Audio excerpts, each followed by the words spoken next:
ನಾನು ನಿಮ್ಮ Ayurveda doctor Prajwal Hiremath. Head ಏಕ್, migraine ಇವೆರಡೂ ಸೇಮ ಅಂತ ಎಷ್ಟೋ ಡೌಟ್ಸ್ ಇರುತ್ತೆ. ಆಯುರ್ವೇದದಲ್ಲಿ ಹೇಳ್ಬೇಕಂತಂದ್ರೆ ಶಿರಶೂಲ ಮತ್ತು ಅರ್ಧೋಭೇದಕ ಎರಡೂ ಸೇಮ ಅಂತ ಒಂದಂಗಿರುತ್ತೆ. ನಾರ್ಮಲ್ ಹೆಡ್ ಏಕ್ ಅಂತೂ ಆಗ್ತಾ ಇರುತ್ತೆ, ಸ್ಟ್ರೆಸ್ ರಿಲೇಟೆಡ್, ಇಲ್ಲ ನಿದ್ದೆ ಕರೆಕ್ಟಾಗಿ ಆಗಿರೋಂಗಿಲ್ಲ, ಇಲ್ಲ ಏನೋ ನಾಯ್ಸ್ ತುಂಬ ಆಗಿ ಅವಾಗೆಲ್ಲ ಹೆಡ್ ಏಕ್ ಆಗ್ತಿರುತ್ತೆ. ಈ ಮೈಗ್ರೇನ್ ಅನ್ನೋದೇನಿದೆಯಲ್ಲ ಅದೊಂದು ನ್ಯೂರೋಲಾಜಿಕಲ್ ಕಂಡೀಷನ್, ಅಂದರೆ ಅಕಾರ್ಡಿಂಗ್ ಟು ಮಾಡರ್ನ್ ಎಕ್ಸ್ಪೆಕ್ಟ್. ನಾವು ಆಯುರ್ವೇದದಲ್ಲಿ ಏನು ಮಾಡ್ತೀವಿ ಅಂದರೆ ಅರ್ಧೋಭೇದಕ ಅಂತಂದು ಕನ್ಸಿಡರ್ ಮಾಡ್ತೀವಿ. ಓಕೆ, ಅದನ್ನು ಅರ್ಧೋಭೇದಕದಲ್ಲಿ ಪಿತ್ತ ಮತ್ತು ವಾದ ಇನ್ವಾಲ್ವ್ಮೆಂಟ್ ಇರುತ್ತೆ.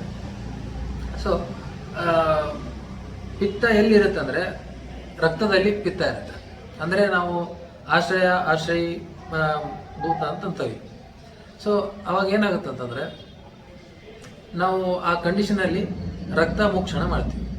ನೀವು ಯೂಶ್ವಲಿ ನನ್ನ ಎವ್ರಿ ಸೆಷನಲ್ಲಿ ನಾನು ಈ ರಕ್ತ ಮೋಕ್ಷಣ, ವಿದ್ಯಕರ್ಮ, ಅಗ್ನಿಕರ್ಮ ಅನ್ನೋದು ತುಂಬ ಕಾಮನ್ ಆಗಿ ಯೂಸ್ ಮಾಡುವಂಥ ವರ್ಡ್ಸ್. ಇದು ವರ್ಡ್ಸ್ ಅಷ್ಟೇ ಅಲ್ಲ, ಇದು ಪ್ರೊಸೀಜರ್ ಕೂಡ. ಮತ್ತು ಈ ಪ್ರೊಸೀಜರ್ ನಾವು ಕ್ಯಾರಿ ಔಟ್ ಮಾಡ್ತೀವಿ. ಯಾಕೆ ಈ ಪ್ರೊಸೀಜರ್ನ ನಾವು ಪದೇ ಪದೇ ಕ್ಯಾರಿ ಔಟ್ ಮಾಡ್ತೀವಿ? ಏನು ಎಲ್ಲದಕ್ಕೂ ಒಂದೇ ಟ್ರೀಟ್ಮೆಂಟಾ? ಇಲ್ಲ, ಟ್ರೀಟ್ಮೆಂಟ್ ಒಂದೇ ಆದ್ರೂ ಜಾಗ ಬೇರೆ ಬೇರೆ ಆಗುತ್ತೆ.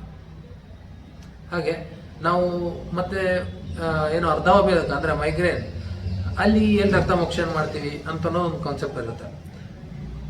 ಇದು ಜಿಗ್ಯುಲರ್ ವೇನ್ ಅಂತ ಇರುತ್ತೆ, ಇಲ್ಲಿ ನಾವು ರಕ್ತ ಮೋಕ್ಷಣ ಮಾಡ್ತೀವಿ.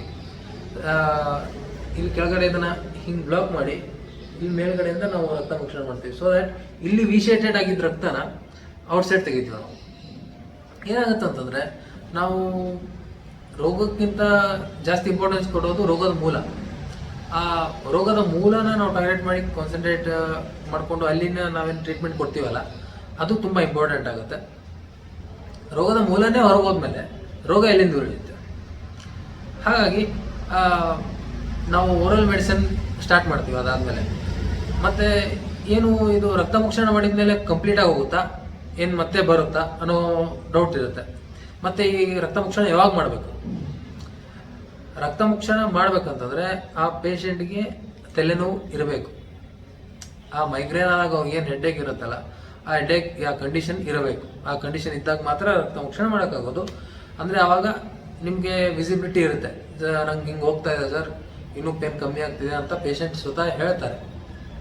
ದೆನ್ ಎಷ್ಟು ಮಟ್ಟಿಗೆ ಇದು ಕಮ್ಮಿ ಆಗುತ್ತೆ?